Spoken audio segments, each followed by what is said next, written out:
Hi everybody, I'm David with Bolivar Live. Well, we're here on our fourth and final show for the Bolivar Lighthouse. You know, we talked about history on the first two shows, and we talked about the foundation and the direction they were going up to this point where the crown has been removed.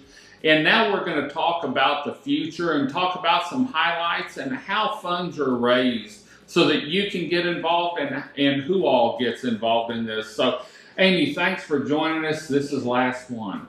Let's talk about the highlights. Through every project, you have your ups and downs. We've talked about the rain, so we'll consider that the downs. Let's talk about the highlights. Yeah, so back in 2018, that's when the first conditions assessment was done to look and see the structural integrity, what we were kind of looking at, kind of get us a repair and restoration estimate, which was kind of, we were looking at the $2.5 million mark back in 2018. At that point, David, being that top, you know, the conical, up there, we actually put a conical, we put a compression steel brace up there into those conical windows that you see if you're looking up at the top, because it was eroded masonry through there in order to prevent further deterioration. And then in 2021, we had Architectus, our renowned architectural group, come in and draft kind of a master restoration plan for what does this look like. Because this is a historical. It is. And so it has to go through certain steps. Correct. And stay a certain way. It does. So it's on the National Register of Historic Places. It was placed in 1977. So everything does need to be done to the Code of Interior, the Secretary of Interior standards.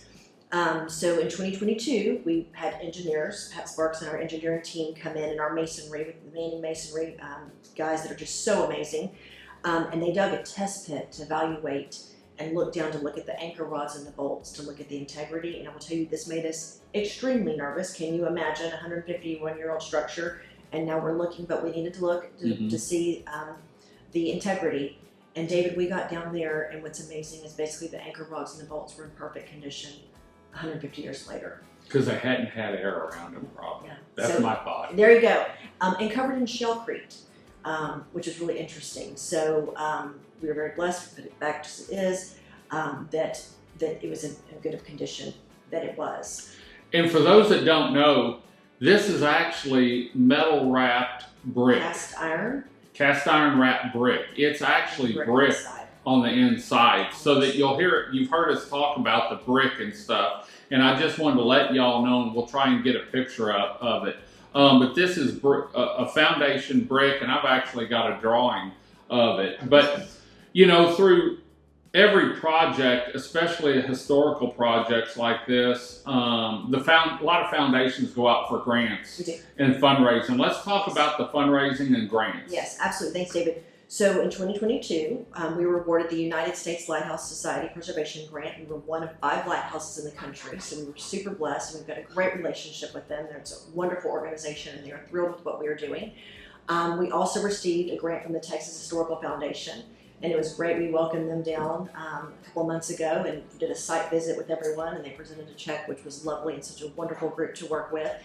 And then we were also placed on Preservation Texas's most endangered list for 2022, which has given us publicity. Actually, was back in Beaumont a couple of weeks ago as one of the guest speakers for their Southeast Texas Summit, which was great because, again, it's expanding awareness of our project and what we're doing and how others can get involved. So those are some of the grants, and we'll be continuing to apply for grants as we're doing this in our fundraising efforts to restore the lighthouse. But we were really blessed that these were grants we went for that we received, and again, are helping us to fulfill our commitment as we're moving forward in fundraising efforts. And the top's off now, and what's the process from here on out? Where do you stand? Is it out for bids? Are you fundraising? And then let's talk about the direction you're going now. So the top needs to be refabricated. It was too delicate. There's things that we'd love to be able to reuse if we can, David. So we're in the process of getting those bids right now from some different local companies, some companies around who can refabricate this crown to her original glory. You know, and it's great nowadays. You can do things with modern materials. So we're looking at all avenues for as far as economical. Longevity, integrity. So we're looking at all of that as we're getting these bids on the top to get refabricated with that. So fundraising efforts will be coming in line with that as we're looking at what is that dollar amount, what is it going to take. I know I was able to share with you that we interviewed with Colin Reed of Yoga Paints, which has made a commitment to donate all the coatings to paint this and coat the lighthouse, right, and coat it back to black and white. And he went into detail. If you didn't see our show, it was last month on the 151st anniversary, which, what was the date on November 19th. It was on the 19th of November, and so you can go back and see that because it's actually an epoxy, it sounded like. It's detailed on from the prep to how they're going to apply it and everything, and so I was happy to hear that because the way he explained it, no worries from here on out. Right, right, exactly. So we are looking at companies that'll be able to do this vapor blasting. So we're trying to do that. So we've got a lot of balls, in motion and rolling, David. But one of them that's really exciting right now, y'all, is that many of you may have seen. I think this kind of went viral last night. George McMillan, again, what a saint, what an incredible soul. Jordan McMillan, Austin Gibson, Mariah, they built a star, and that star is going to stay up.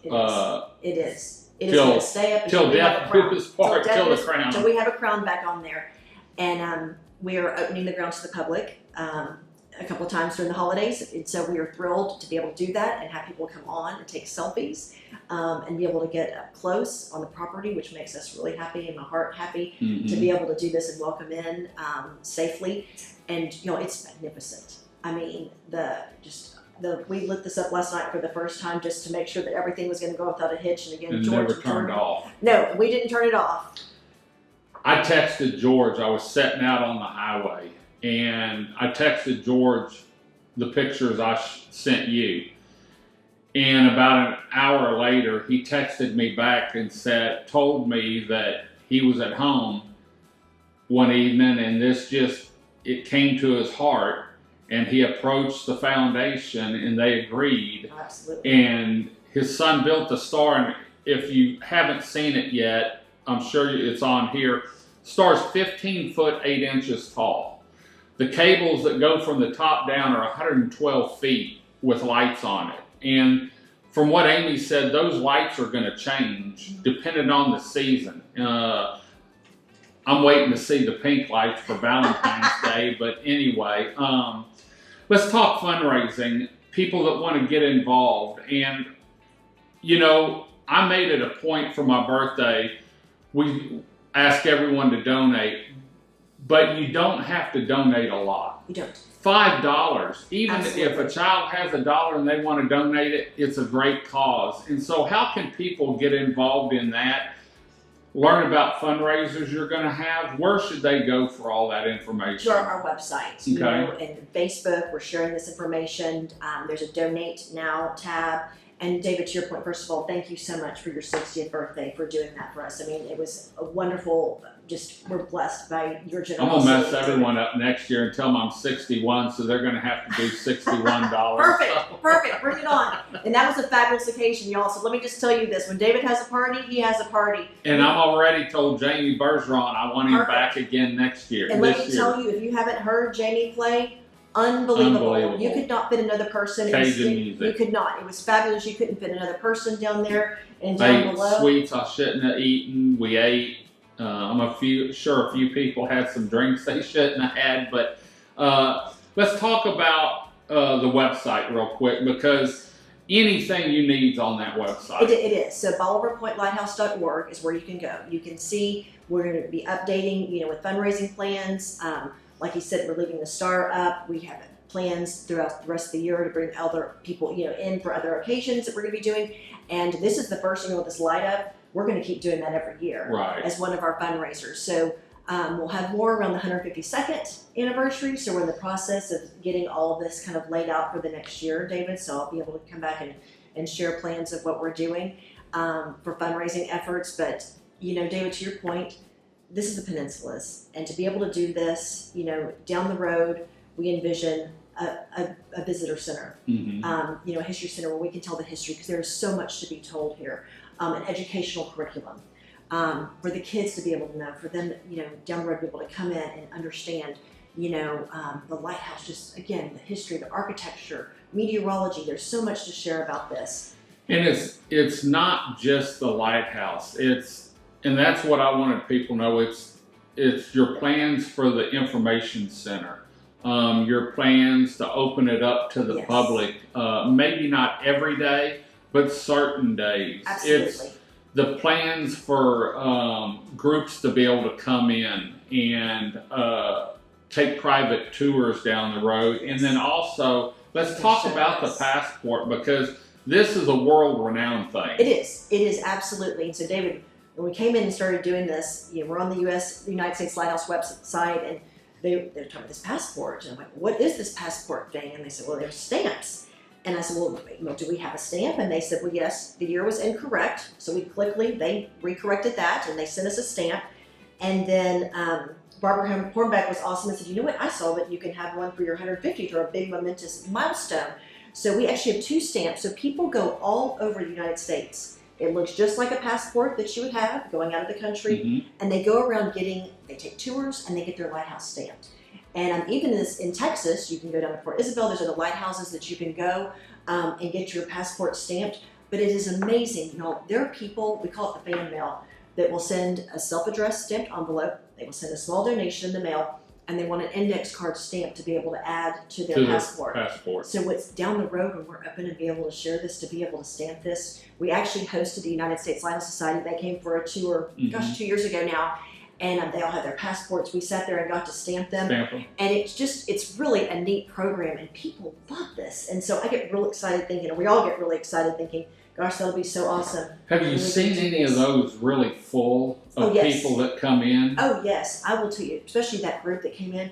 This gentleman had countless lighthouse passports. Where they've gone and gone and gone. Absolutely, where they've gone and gone and gone. And it's really neat. And the people that will send, self-addressed envelope, they'll send a donation in the mail and they'll want their card stamped. Some of them will literally send a picture from 1978. When they were here. Yeah. And they'll say, I painted this, or someone wrote a poem to us. The love, and I just keep saying, for the love of a lighthouse, just keeps bringing people together. Well, there's been songs written, there's been movies filmed, there's probably been some proposals around the lighthouse. There is. There have been. There somewhere. Absolutely. There may be some divorces around the lighthouse, but it's just, I talk about the lighthouse a bunch, especially since I've got involved with Amy. I talk about Fort Travis, and this is sort of like a historical end of Bolivar. You have the lighthouse here. In fact, I sent one of the pictures I shot to one of the news people and said, hey, this is a great opportunity to go to the lighthouse, see it lit at night, but during the day you can go to Fort Travis. Absolutely. We have 27 miles of beach you can walk on and drive on. You can go see some of the family-owned shops and stores. We've got family-owned restaurants. It's just a full day or a full weekend down here is no problem. So we're going to wrap up. Do we have any last minute? I just want to say, David, from the bottom of my heart, thank you. Well, thank you. Doing to help with I all love this. Because it's going to, I do too. And we are so blessed. Again, I can't say our board, they're all volunteer. Every single donation that you make, be it $1, be it $5, be it what it bill, every bit counts. It all goes straight to the foundation. It all goes straight to the lighthouse. It absolutely goes. No one gets paid on the foundation no board. No one. No, not myself. Yeah. There is not one of us. And so that's, you see a lot of boards where, the executive director, they're making $100,000 or $300,000. And what are you really donating to? Well, people here know you're donating to the lighthouse. And if you donate 50 cents a year or a month or $1 a year or $5, that's all going to the lighthouse. It's not going so that the board can vacation in Belize or somewhere, because they live here. They're local, they live in the area, and they've got a great group put together. And like you said about George McMillan, I can't wait to see what he comes up with next. Me too. We get a text or we get a phone call, and I go, God, great, it's fabulous. I mean, he is a master. Always thinking. We're blessed. And Jordan, to be able to execute all of it, I can't say enough. I mean, we're blessed beyond measure. It was neat reading the email, and you could, or the text from him whenever I sent him the pictures of how it came about and what was done. So anyway, We're going to head on out. We're going to wrap up our 4-week series now on the Bolivar Lighthouse. Remember, for more information on the Point Bolivar Lighthouse, to donate, to get involved with some of the fundraising, or just to say hi, go to their website at bolivarpointlighthouse.org. Everything's there. Be watching for our shows. Make sure you come to my birthday party this year, Absolutely, do not want to miss it. we're going to wing it up again and raise some more money. So we're going to head on out. Thank Amy. Thanks for joining us. Until next time, I'm David with Bolivar Live. Y'all have a great day, great week. Come see us. God bless, and bye-bye. The Big Store, located at 2385 Highway 87 in Crystal Beach, Texas, on Bolivar Peninsula. If you're on Bolivar Peninsula and you need anything, stop by the Big Store, where you'll be greeted by a staff of smiling faces and a staff that's eager to help you find what you're looking for. The Big Store is a fully stocked grocery store with fresh fruits and vegetables, meat department with hand-cut steaks, canned goods, dairy products, frozen foods, and beer and wine. The Big Store is also home to a gift shop, camping and fishing supplies, RV supplies, tools and hardware, and home goods, all under one roof. The Bolivar Peninsula Superstore, like they say, if the Big Store doesn't have it, chances are you really don't need it. For more information on the Big Store and their weekly sales ad, please visit www.thebigstore.us.